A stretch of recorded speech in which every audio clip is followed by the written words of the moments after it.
Pertama, kita klarifikasi dulu bahwa ya, Islam itu sesungguhnya masuk ke Nusantara itu dalam fase yang sangat awal. Ya, di pelajaran-pelajaran sekolah, termasuk anak-anak SD sampai SMP disebutkan abad ke-14, kan? Atau ke-13, dengan teori-teori yang ada dari Gujarat. Ya. Padahal itu bersamaan di abad ke-7, Bu. Jadi awal masa Islam, ya kan? Bahkan pernah nanti tercatat dalam sejarah, Sa'ad bin Abi Waqqas, ya kan? Itu dalam satu ekspedisi pernah ikut sampai ke kota Baros, 414 km dari kota Medan. Ya, di kota Baros. Jadi dari awal abad ke-7 sudah ada, sudah masuk, ya kan? Ini sudah bersamaan. Dan tidak benar kalau agama pertama di Nusantara itu Hindu, kemudian Islam datang. Tidak, itu bersamaan. Ya, baik Hindu ataupun Islam itu sudah bersamaan, ada dalam dakwah dan sudah disebarkan. Nah, saya agak percepat saja. Ya. Dan yang datang itu bukan cuma pedagang. Ya, pedagang dari Arab, Masya Allah, tidak. Orang-orang Arab yang datang itu, baik dari Hadramaut, yang dari Yaman dan sebagainya, itu dibekali. Bekali ilmu, ada misi dakwah. Ya, dipetakan daerahnya, dia kembali dia catat gitu kan. Kemudian dibekali misi dakwah, mereka berdagang ya, sambil menyebarkan nilai-nilai keislaman. Sampai puncaknya, ya, saya langsung agak cepat saja. Berdirilah kemudian kesultanan-kesultanan kerajaan-kerajaan Islam di Nusantara dari mulai Sabang ya, sampai dengan Merauke-nya, dari Sumatera sampai ke ujung bagian timur. Bahkan di timur ini ada yang terkenal dengan kerajaan-kerajaan Islam. Dalam bahasa Arab kerajaan disebut dengan kerajaannya Malik, kerajaannya Muluk, ya kan? Dalam bahasa orang lokal disebut dengan Maluku. Ya, Maluku itu asalnya dari bahasa Arab yang ada kerajaan-kerajaan Islam. Karena di situ ada Ternate, ada Tidore, ada Bacan, ada Ambon dan macam-macam, termasuk sampai ke Papua. Ya, sampai ke Papua, ya. Nah, kemudian di masa-masa di abad ke-13, nah ini yang harus diketahui. Abad ke-13 itu bukan awal masuknya Islam, tapi penguatan nilai-nilai keislamannya. Di orang tua dulu merintis ya, membawa Islam, ya kemudian ulama setelahnya mengajarkan nilai-nilai keislaman yang benar. Ya, bagaimana caranya misalnya salat dengan baik, bagaimana cara bertauhid. Karena pada waktu itu masih diperkenalkan. Kan ada orang yang kenal Islam tapi belum bisa salat dengan baik kan? Ya, saking hafalnya Al-Fatihah cepatnya luar biasa gitu kan? Ya, nah, ini persoalan-persoalan di sini. Maka diutuslah kemudian oleh Sultan Turki pada saat itu, ya kisaran tahun 1400-an. Ya, 1400-an, di awal masa ke-13, dari 1200 bahkan ya, 1200 sampai ke 1400-an, dikirimkan ulama-ulama. Ini ulama-ulama, awas hati-hati ya, hati-hati, yang dekat dengan Allah, yang paham tentang sistem kehidupan, dan tahu tentang fikih dakwah. Dalam bahasa Arab, orang yang punya ilmu dan dekat dengan Allah, itu bukan cuma disebut dengan ulama, tapi wali. Wali, jamaknya aulia. Ya, jamaknya aulia. Misal Quran surah kedua Al-Baqarah ayat 257, posisi sebelah kanan paling atas. Ya. Allahu waliyul ladzina amanu yukhrijuhum minadh-dhulumati ilan nur. Ya. Allah menjadi wali bagi orang-orang beriman. Maksudnya memberikan dia ilmu, berikan dia kekuatan dan sebagainya. Ya. Maka diutuslah 9 orang pada saat itu semuanya dari Arab. Ya. Ada dari Palestina, ya, ada Syekh Hasanuddin misalnya, ada dari Mesir, Syekh Ahmad Jumadil Kubra. Ya. Ahmad Jumadil Kubra ini ahli dakwah, ya, ahli fikih juga, ahli Islam, yang nanti punya 2 orang anak. Anak pertamanya dibawa ke Nusantara, anak keduanya tinggal di Mesir. Saya agak cepat ya, misal, nggak usah dicatat ya untuk pengetahuan saja. Ahmad Jumadil Kubra berdakwah sampai ke ujung Sumatera nanti, ya, dari Jawa. Ya. Siapa Ahmad Jumadil Kubra ini? Ya, seorang ulama besar dari Mesir, ahli dakwah, dibawa kemudian anaknya, salah satunya namanya Maulana Ishaq. Ya. Maulana Ishaq itu yang tadi, yang saya turunkan sampai muncul kayak Ahmad Dahlan, sampai muncul kayak Muhammad Hashim Asy'ari. Satu lagi, dia tinggal di Mesir, bernama Syarif Abdullah. Ya, Syarif Abdullah. Pelan-pelan.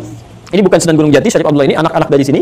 Nanti yang paling menarik, ketika beliau berdakwah di kisaran awal abad ke-15 sampai awal abad ke-15, ya, di situ sedang dikuasai di wilayah ke Sunda sampai ke pertengahan Jawa oleh satu kerajaan besar, ya, satu daerah Sunda Wiwitan, Pajajaran, lebih dekat ke Hindu sebetulnya, rajanya Prabu Siliwangi. Ya, Prabu Siliwangi. Prabu Siliwangi itu punya kontrol Ibu dari mulai Banten sampai dengan ke perbatasan ke Jawa. Ya, sampai nanti ada salah satu candi cetok di wilayah Karanganyar ke sebelah atas ke sana. Ya. Nah, di sini ketika sedang berdakwah, Islam sudah muncul sebagiannya.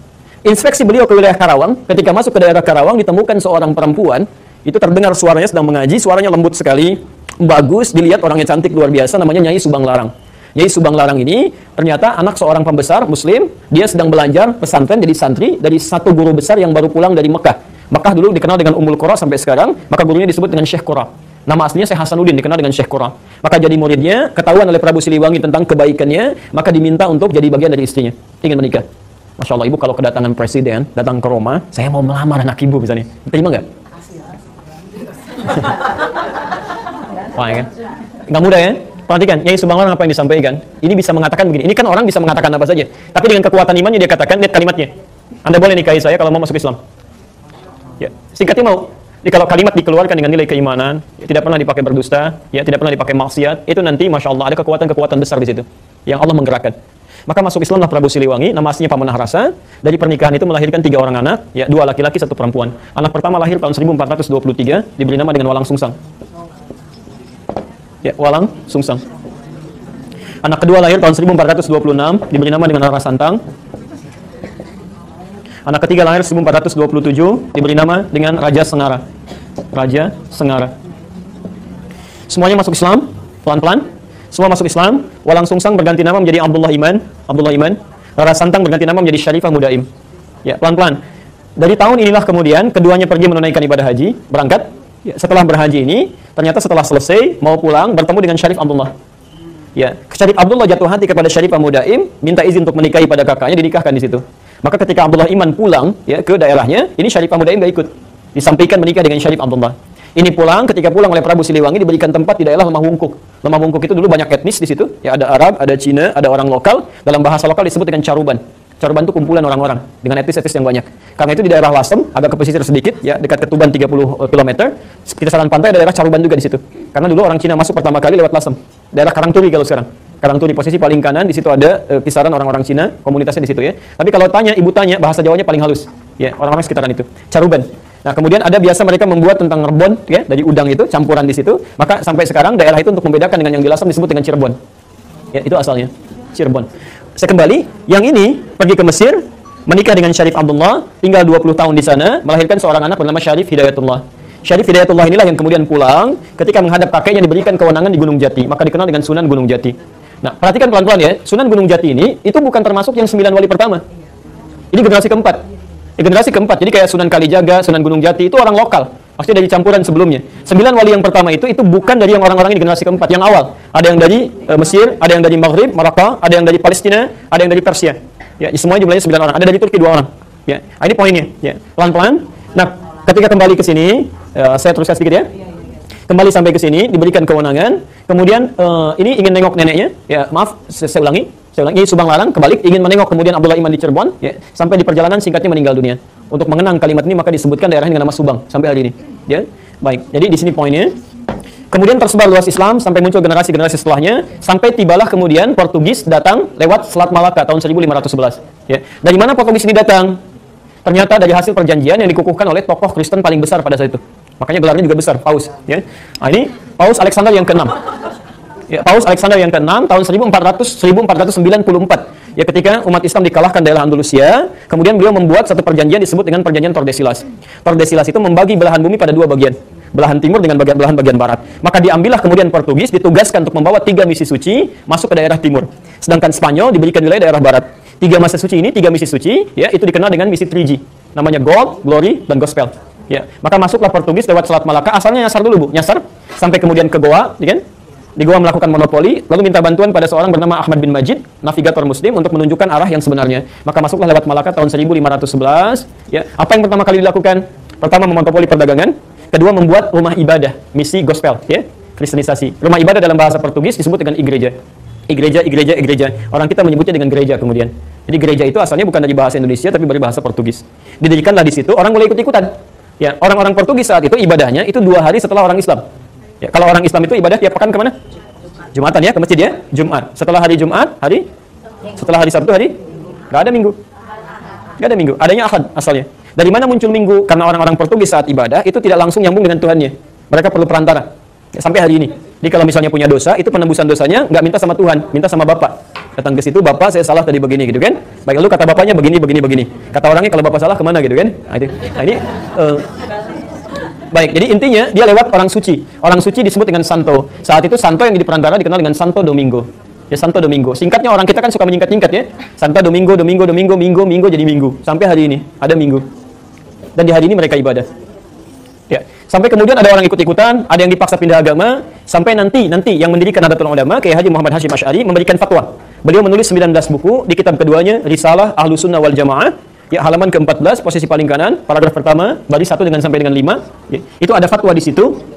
Ya, ada fatwa larangan untuk ikut-ikutan ke kanisa, ikut ke gereja, apalagi kalau ikut-ikutan dengan pakaian mereka, kan? Dan menyaksikan ibadah mereka. Itu kata beliau nggak boleh. Itu fatwa pertama. Ya, saya persingkat, saya tutup di sini. Ya, sampai kemudian datanglah Portugis. Ya, dikalah di sini, dia ingin menguatkan bentengnya. Ya, ketika datang Portugis ke wilayah ini, ternyata Spanyol merasa saya nggak dapat apa-apa di barat itu. Maka disusullah kemudian ke timur, perginya ke Filipina, ke daerah Sulu. Dipimpin oleh Magalhães. Ya, Portugis dipimpin oleh Alfonso de Albuquerque, kemudian ini dipimpin oleh Magalhães tahun 1519. Tahun 1519 takut karena ada persaingan, maka dibuatlah kemudian benteng di daerah Sunda Kelapa. Datang ke Sunda Kelapa di pinggir pantai dibikin benteng. Saat masuk ke sini itu kemudian mohon maaf ya, maaf sekali lagi, menyerang penduduknya, mencelakai, membangun tempat ibadah, sehingga Sunan Gunung Jati yang diberikan kekuasaan tadi mengutus menantunya. Beliau punya 2 anak pertama namanya Muhammad laki-laki, kedua perempuan, menikah dengan seorang jenderal besar, soleh dekat dengan Allah. Namanya Fathullah, orang lokal menyebutnya Fatahillah, Portugis menyebutnya Faletehan. Ya. Maka diutuslah kemudian untuk bisa membebaskan dalam bahasa Arab disebut dengan Fatah. Ya, wilayah Sunda Kelapa ini. Maka kemudian dibaca surah Al-Fatah itu, ya, Inna fatahna laka fatham mubina, mereka berwudu dulu, salat dulu dan berjihadlah ke sini. Saya persingkat, dibebaskanlah kota itu pada tanggal 22 Ramadan 933 Hijrah, bertepatan dengan 22 Juni tahun 1527. Ya. Saat dibuka ini, mereka sadar bahwa ini bukan ikhtiar kita saja, bukan kekuatan kita, tapi ada ridha Allah di sini. Ya, maka kemudian untuk mengenang ini untuk generasi setelahnya, untuk orang-orang setelahnya yang tinggal di sini, ingin disampaikan kamu harus dekat dengan Allah, jangan jauh dari Allah karena ini dianugerahkan oleh Allah. Maka diambillah nama kota ini, dirubah dari Sunda Kelapa menjadi nama Quran. Inna fatahna laka fatham mubina. Fatham mubina itu dalam bahasa lokal dikenal dengan Jayakarta. Jayakarta disingkat jadi Jakarta. Di Jakarta itu ada nama Quran. Sampai hari ini ulang tahun Jakarta itu 22 Juni 1927. Sebelum Indonesia merdeka. Jadi sebetulnya orang-orang dulu membebaskan dari penjajahan, dari kristenisasi dan sebagainya. Makanya para ulama-ulama kita itu sangat luar biasa, ingin dijaga dekat dengan Allah, jangan sampai turun bencana gitu ya. Ini poinnya. Ya, saya tidak mau masuk kepada konteks yang lebih lebar, tapi ini poin utamanya. Nah, sampai tiba Belanda tahun 1616. Ya, 1616 sampai bisa bertahan sampai 350 tahun. Kenapa bisa seperti itu? Bagaimana cara mengatasinya? Itu pembahasan yang berbeda ya. Bahasan. Tapi informasi tadi ada di kitab Api Sejarah. Ya, karangan Ahmad Bansur, Surya Negara, ada 2 jilid. Jilid pertama itu warna hitam, tebalnya 586 halaman. Yang saya sampaikan di halaman 17 posisi paling kiri. Api Sejarah.